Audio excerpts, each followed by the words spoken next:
Now, that's the first phase of the cleansing of the sanctuary, where the individual comes to the realization that it is time to do away with sin. Now, in our day, the time when we should finish transgression is brought to view in the book of Revelation, in Revelation chapter 10 and verse 7 there. It tells us the same thing that the children of Israel were supposed to do is what we are supposed to do. It says there, but in the days, I should read from verse 6, really, and swear by him. This was the angel that stood upon with 1 foot in the sea and 1 foot on land, and swear by him that liveth forever and ever, who created heaven and the things that therein are, and the earth and the things that therein are, and the sea and the things which are therein, that there should be time no longer. There should be time no longer. The time came for Israel in their day when there was time no longer. They were given 490 years. And when that period of time was expired, my friend, it was said of them, there was time no longer. The children of Israel, they lost out. There was time no longer. And so it is in our day. The same period of time will be given to us. And it will be said, there will be time no longer for us to be given to cleanse that sanctuary, to make an end of sin, to bring in everlasting righteousness. That time will be very short when it will be said, my friend, there will be time no longer. And what time is he talking about?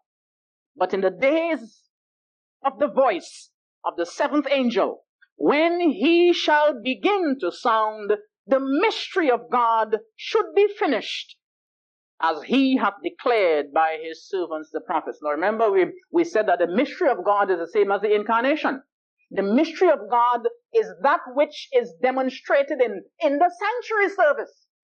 The mystery of God is that which we are supposed to come to understand and to finish that mystery of God in our lives. Jesus Christ was the mystery of God. He was God incarnate. How it is that the God of heaven can take the form of a human being and dwell in it. Now, this is what we are supposed to become. We are supposed to become the tabernacles of God himself. We are supposed to finish that mystery. And this is the mystery the Bible tells us, according to Romans chapter 16 and verse 25 there, that has been hid in silence all throughout these ages. This is a mystery that Ephesians chapter 3 and 11 tells us there is the eternal purpose of God. This is a mystery that we are told in Ephesians chapter 3 and verse 6 is the mystery of God, the mystery of the gospel. This is a mystery, my friend, that we are supposed to finish. We are supposed to finish transgression. We are supposed to make an end of sins, and we are supposed to bring in everlasting righteousness, and God will acknowledge that we have done so by sealing up the vision and sealing a group of people upon whom or in whom the mystery of God will be finished. And A.T. Jones in his book, Lessons on Faith, tells us that. And I will read it. It says, what is the mystery of God? What is this mystery of God? God in the flesh. In these days, that mystery is to be finished in 144,000 people. There will be a sealed people in whom the mystery of God will be finished. There will be a people in whom the sanctuary would have been cleansed to the extent where God's glory can now dwell in them. There will be a people, 144,000 strong, who will be just like Jesus and who will finish this mystery. And just as how it was said of Christ, and they beheld his glory. When these 144,000 finish that mystery, it will be said of them also, according to Isaiah chapter 66 and verse 18 and 19, it says there, and they shall declare my glory among the Gentiles. I tell you, we are coming to the time when this sanctuary will be cleansed, and those who fail to cleanse that sanctuary, the Bible tells us they will be destroyed from among God's people. So in 1844, the sanctuary began to be cleansed in heaven. The books began to be cleansed in heaven because the people were dead. Ecclesiastes chapter 9 and verse 9 tells us that the dead know not anything. The judgment of the dead began in 1844 with the cleansing of the physical temple or sanctuary in heaven in which all the sins of the people were stored.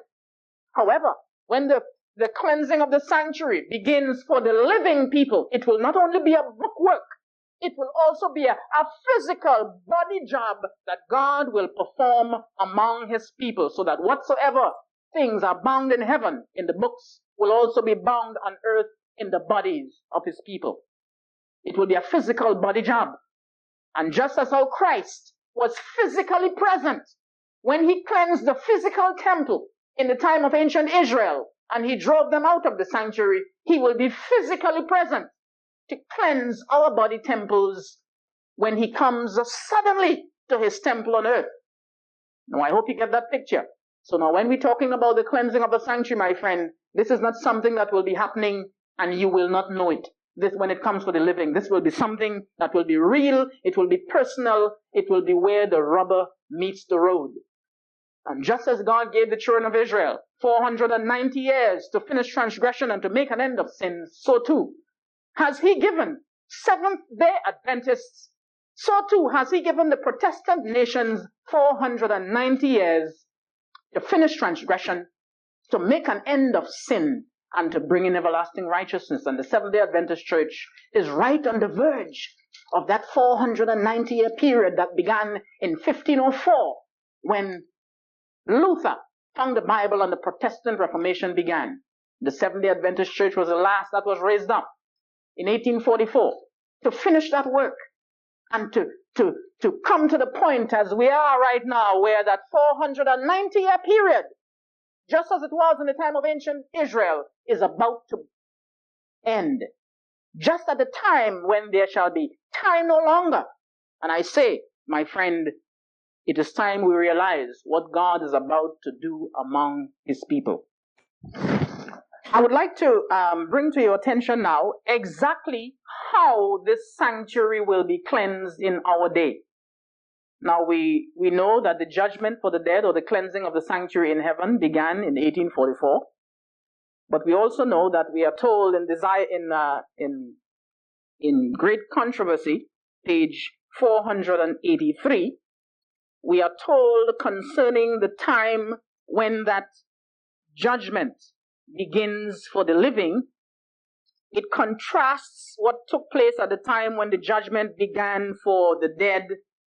And in commenting on that, the servant of the Lord tells us, when the judgment began in 1844, she says, the lives of all who have believed on Jesus, page 483, Great Controversy, pass in solemn review before God. Beginning with those who first lived upon the earth, our advocate examines the cases of each successive generation and closes with the living. So we know in 1844, that review, that grand review, that tribunal, when the lives of all who professed the name of Christ passed in solemn review, or began to be passed in solemn review before God, that has been going on for 150 years now. 3 jubilees. That has been going on.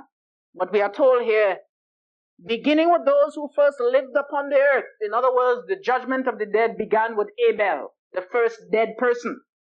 It began with righteous Abel. Our advocate examines the cases of each successive generation and closes with the living. Every name is mentioned. Every case closely investigated. Names are accepted. Names are rejected.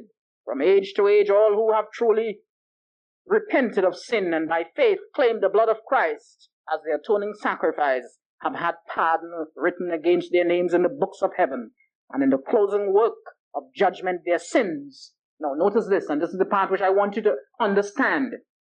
In the closing work, notice carefully what takes place in the closing work. In the closing work, it says of the judgment, their sins are blotted out. Notice that term, blotted out. Their sins are blotted out. And they themselves are accounted worthy of eternal life. Now, there is a very, very, very, very important difference, or I should say a very important distinction between the blotting out of sin and the forgiveness of sin. While Adam was forgiven of his sin 6,000 years ago, his sin was not blotted out until the judgment began in 1844.